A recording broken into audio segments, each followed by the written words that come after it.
Hello, good morning student of class 7। आज हम लोग पढ़ेंगे second part acid base and salt का। इसमें पढ़ेंगे हम लोग properties of acid. Acid have a number of properties. These properties make it easy to distinguish the acidic substance. सबसे पहले प्रॉपर्टीज से ही हम लोग समझ सकते हैं कि एसिड है या बेस है। अब एसिड का एक ही प्रॉपर्टीज नहीं होता, बहुत सारा प्रॉपर्टीज होते हैं। कैसे समझेंगे कि ये एसिड है या बेस है? चलिए हम लोग इसको एक एक करके देखते हैं इसका क्या क्या प्रॉपर्टीज़ है। सबसे पहले आता है आपको acid have a short test. कोई भी सब्सटेंस अगर आपको खट्टा लग रहा है तो समझ जाइए कि वो एसिड है। ये पहला प्रॉपर्टीज हुआ, यानी कि एसिड खट्टा होता है। All acid are soluble in water. जितने भी एसिड होंगे वो वाटर में सोलुबल है, घुलनशील है, घुलेंगे। Acid have the corrosive. Strong acid cause bonds on the skins and can also destroy the fabric. Acid जो होता है कॉरोसिव होती है। अब कॉरोसिव का मतलब होता क्या है? तो कॉरोसिव का मतलब देखिए नीचे में दिया हुआ है, having the ability to destroy metal, stones and building by acting chemical on them.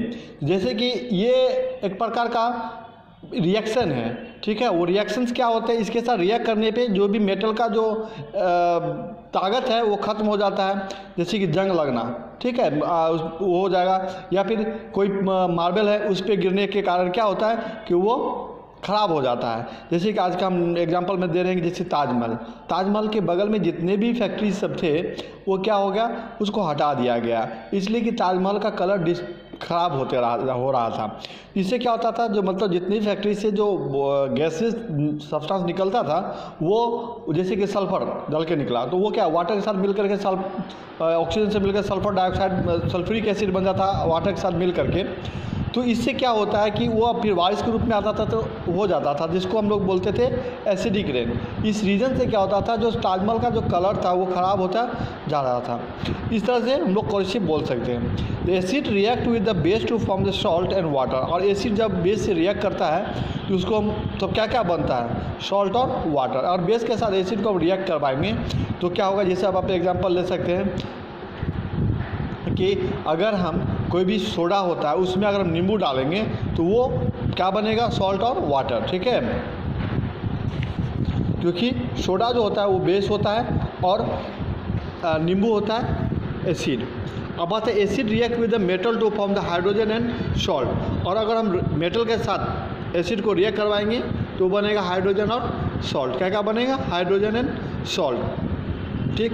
Acid react with the carbonate to produce the salt, water and carbon dioxide. और एसिड को फिर अगर रिएक्ट कार्बोनेट से करवाएंगे तो सॉल्ट, वाटर और carbon dioxide इतना बनेगा। इसके बारे में डिटेल में हम लोग क्लास 10 में पढ़ेंगे, ठीक है। अभी जस्ट इंट्रोडक्शन कर रहे हैं, ठीक है।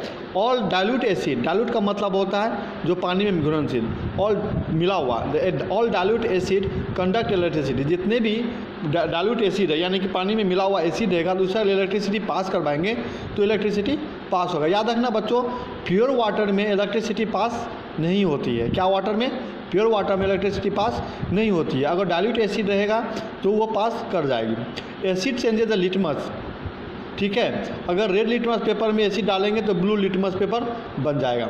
Acid changes litmus, a dye extracted from lichen. Litmus red, ठीक है, ब्लू लिटमस पेपर को रेड में चेंज कर देता है, ठीक है। तो ये हुआ आपका एसिड का, ठीक है। अब हम लोग पढ़ेंगे बेस। बेस क्या होता है? तो देखिए बच्चों, soap, toothpaste and the cleaning agent contain the bases that are the soluble in the water alkalis. देखो बेस, आप बेस में एग्जांपल ले सकते हैं जैसे टूथपेस्ट या फिर सोप जो छूने में स्लिपरी हो, जिसको हम लोग साफ़ करने की, कोई भी ग्लास साफ़ करने के या कपड़ा साफ़ करने के यूज में हम लोग लेते हैं। और वो बेस जो पानी में घुलनशील है उसको अल्कलाइज बोलते हैं। क्या बोलते हैं? अल्कालीज बोलते हैं, ठीक है। अब सोप, टूथपेस्ट एग्जांपल दिया। देखिए बच्चों, हम लोग पेस्ट का यूज़ क्यों करते हैं, ठीक है। अब पेस्ट का यूज़ हम लोग जब बेस है तो हम एसिड का यूज़ क्यों नहीं करते हैं? दांत साफ करने में हम लोग एसिड का यूज़ क्यों नहीं, बेस का यूज़ क्यों करते हैं? ये क्वेश्चन आ रहा होगा आपको मनों में। तो क्या होता है कि बेस और एसिड, दांत में जब हम लोग कोई चीज़ खाना खाते हैं तो हमारा दांत बना हुआ है फॉस्फेट से, ठीक है।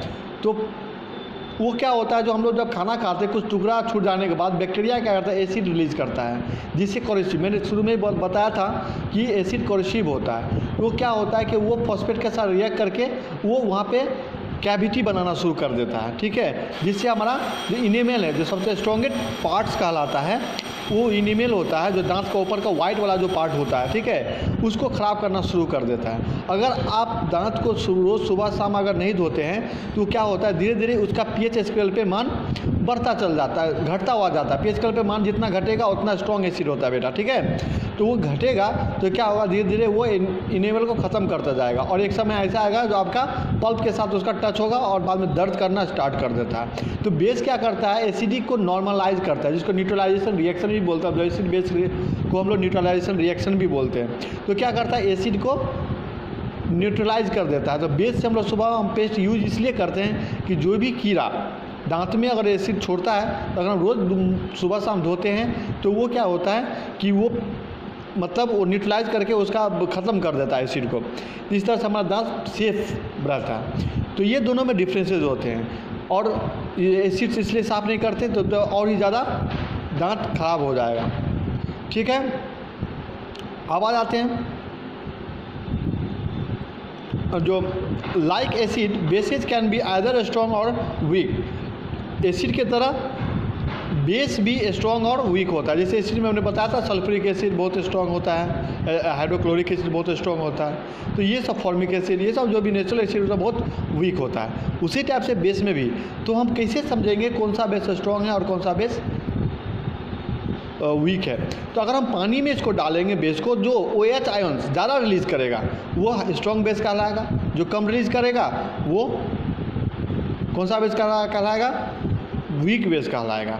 उसी प्रकार एसिड को जब हम पानी के साथ रिएक्ट करवाते हैं, पानी में डालते हैं तो H+ आयन रिलीज़ करता है। जो सबसे ज़्यादा H+ आयन रिलीज़ करेगा वो स्ट्रॉन्ग एसिड कहलाता है। जैसे कि अगर हम सल्फ्यूरिक एसिड को लेते हैं तो वो 90 से 80% H+ आयन को रिलीज़ कर देता है, इस कारण से बहुत स्ट्रॉन्ग कहलाता है, ठीक है।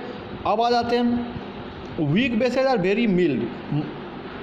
For example magnesium hydroxide is a weak base, it is a consumed as a antacid milk of magnesia to get the relief from the excessive acidity in the stomach, ठीक है। अब मैग्नीशियम हाइड्रोक्साइड वो होता है uric base. देखो बेटा ये क्या होता है, जब हमारा पेट में एसिडिटी होता है, एसिडिटी क्या होता है, जब हम कभी तेल का चीज़ या ज़्यादा मसालेदार खा लेते हैं तो हमारा पेट में जलन सा होने लगता है छाती के बगल में, तो हम लोग क्या करते हैं, इनो लेते हैं, ठीक है। इनो क्या है, वो एंटासिड रहता है। एंटासिड मतलब एसिड का एंटी।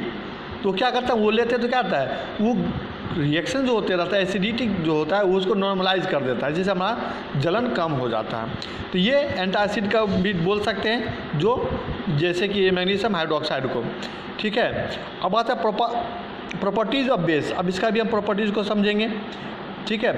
तो base like the acid have a number of the properties that help us to distinguish them.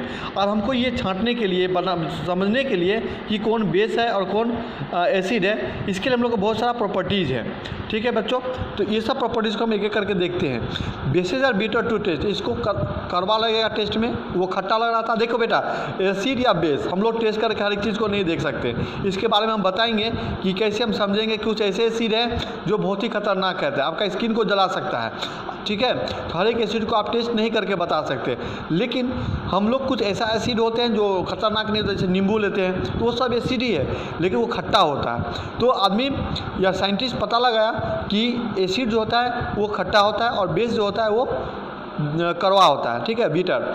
अब bases feel the soapy and the slippery to the touch. अगर हम उसको टच करेंगे तो स्लिपरी होगा, ठीक है, सॉपी होगा। Bases react with acid to form a salt and water by neutralisation. Neutralisation reaction के तहत बेस जब रिएक्ट करता है एसिड से तो सॉल्ट और वाटर बनाता है, ठीक है। अब base changes the litmus, red litmus को ब्लू में चेंज कर देता है, ठीक है, ठीक है। तो ये चीज़ रहा तुम्हारा बेस का। अब इसका यूज़ क्या है, potassium hydroxide in alkaline bacteria, sodium hydroxide a manufacture soap and the detergent. Magnesium hydroxide का क्या यूज होता है, to make the antacid and the antiperspirant ammonium hydroxide to make fertiliser to manufacture the nitric acid, ठीक है। अब आता है calcium hydroxide to make the cement, lime water, bleaching powder and the fungicide. तो ये सब इसका यूज़ होते हैं बेटा, ठीक है। तो जैसे फिर पोटासियम हाइड्रोक्साइड का अल्कलाइन इन बैटरी, बैटरी में इसका यूज़ होगा। सोडियम हाइड्रोक्साइड का क्या यूज़ होता है, to manufacture the soap, sodium hydroxide का सोप डिटर्जेंट बनाने में यूज़ हो रहा है। मैग्नीशियम हाइड्रोक्साइड का एंटी, जैसे to make the antacid, antacid अभी ने बताया कि दवा जो एंटी एसिड के काम में आता है, जैसे हम लोग को जलन होता है तो उसको हम लोग यूज़ करते हैं पी करके, जैसे इनो भी एक एंटासिड ही कहलाता है। जैसे to make the antacid and antiperspirant. Ammonium hydroxide का क्या होता है, टू मेक द फर्टिलाइजर, इसको खाद बनाने में यूज़ करते हैं, ठीक है, नाइट्रिक एसिड के तहत। Calcium hydroxide to make the cement, lime water, bleaching powder and fungicides. ये चीज़ को हम लोग, फंगिसाइड मतलब फंगस को मारने वाला दवा, ठीक है, ये चीज़ को हम लोग यूज़ करते हैं बेस को इस तरह से, ठीक है बच्चों। अगला चीज़ हम लोग फिर अगले क्लास में पढ़ेंगे, ठीक है। Thank you.